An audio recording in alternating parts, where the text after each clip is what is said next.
నల్గొండ పట్టణంలోని master mind స్కూల్లో జరిగిన దుర్ఘటనలో పాఠశాలలో ఎల్కేజీ చదివే చిన్నారి మృతి చెందింది. తమ ఏకైక కూతురు మృతి చెందడంతో ఆమె తల్లిదండ్రులు శోకసంద్రంలో మునిగిపోయారు. మాస్టర్ మైండ్ స్కూల్లో జరిగిన దుర్ఘటనకు సంబంధించి చిన్నారి తల్లి చింతపల్లి రాధిక, నల్గొండ 1 టౌన్ సీఐ ఏమిరెడ్డి రాజశేఖర్ రెడ్డి తెలిపిన వివరాల ప్రకారం తొరకాల్ గ్రామానికి చెందిన జస్విత అనే చిన్నారి నల్గొండ పట్టణంలోని మాస్టర్ మైండ్ పాఠశాలలో ఎల్కేజీ చదువుతోంది. ఎప్పటి మాదిరిగానే ఉదయం 8:30 గంటలకు చిన్నారి తల్లిదండ్రులు ఆమెని స్కూల్ బస్సులో స్కూల్కి పంపించారు. 9 గంటల సమయంలో పాఠశాలలో చిన్నారి బస్సు దిగి తరగతి గది వైపు వెళ్లే క్రమంలో బస్సు ముందు టైరు కింద పడి తీవ్ర గాయాల పాలైంది. దీంతో హుటాహుటిన ఆసుపత్రికి తరలించగా పరిశీలించిన వైద్యులు చిన్నారి మృతి చెందినట్లు ప్రకటించారు. దీంతో చిన్నారి మృతదేహాన్ని నల్గొండ ప్రభుత్వ ఆసుపత్రి మార్చురీకి తరలించారు.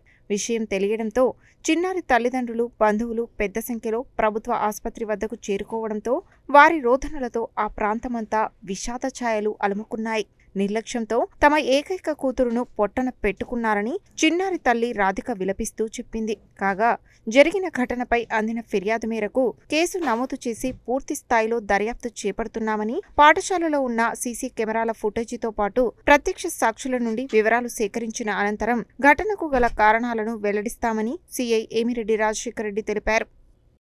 ఈరోజు 4/9/2025 ఉదయం 9 గంటల 10 నిమిషాల సమయంలో దేవరకొండ రోడ్లోని హరిత హోటల్ దగ్గర మాస్టర్ మైండ్ స్కూల్లో పాప స్కూల్ బస్సు దిగి క్లాస్ రూమ్కి వెళ్తున్న సమయంలో ప్రమాదవశాత్తు డ్రైవర్ చూసుకోకుండా పాప మీదకి బస్సు పోనీయడంతో పాప దెబ్బలు తగిలి హాస్పిటల్కి తీసుకొచ్చిన క్రమంలో చనిపోయిందని చెప్పేసి సమాచారం వచ్చింది.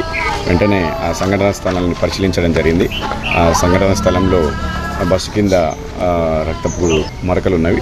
దానికి సంబంధించింది సంఘటనా స్థలాన్ని పరిశీలించి అలాగే వారి యొక్క బంధువులను విచారించి వారి యొక్క కంప్లైంట్ మేరకు కేసు నమోదు చేసుకొని విచారణ చేపట్టడం జరుగుతుంది. ఆ డ్రైవర్ నిర్లక్ష్యం అనేది చూసిన వాళ్ళు కూడా ఉన్నారు. అలాగే స్కూల్లో సీసీటీవీ ఫుటేజ్ కూడా ఉన్నట్టుంది. దాన్ని పరిశీలించి పూర్తి వివరాలు మీకు త్వరలో తెలియజేస్తాము. దానికి సంబంధించింది పాప పేరు వచ్చేసి జస్విత, ఎల్కేజీ చదువుతుంది. తొరగల్ గ్రామానికి చెందినటువంటి పాప అని తెలిసింది. బస్ స్కూల్ దగ్గరే ఉంది. దాన్ని పూర్తిగా కేసు నమోదు చేసుకొని విచారణ చేపట్టి ప్రతిదీ ఇన్వెస్టిగేషన్ ప్రకారం ప్రొసీజర్ ప్రకారం చేస్తాం. బస్ కింద పడడానికి ఫోన్ చేసిరయ్యా, నా ఒక్క బిడ్డను తీసుకుపోయిరయ్యా. 8:30కు బస్ ఎక్కించిందయ్యా మా అమ్మ. నాకు లేట్ అవుతుందమ్మా, నువ్వు ఎక్కిపోయాలి ఒక రోజు అని అంటే ఎక్కించిందయ్యా. 9 గంటలకు ఫోన్ చేసిరయ్యా బస్ కింద పడ్డదని. వచ్చి చూసేసరికి నా బిడ్డ శవం అయ్యిందయ్యా. ఓ బిడ్డ ఇలా బోర్డు అన్నదయ్యా, రోజు ఇంటికాడ ఉండదు బిడ్డ అని పంపించిన. నేను నా బిడ్డని స్కూల్కి తోలి పొద్దు కాలు వస్తా డ్యూటీకి పోయి ఎల్కేజీ రోజు మాదిరిగానే పంపిస్తాను. బస్కే పంపిస్తా సారు. బస్సే వస్తుంది తీసుకుపోతుంది, మళ్ళీ సాయంత్రం 5 గంటలకు తీసుకొస్తారు. ఇక మన నిర్లక్ష్యం ఉంటానే కదా సార్ నా బిడ్డని ఇంట చేసింది.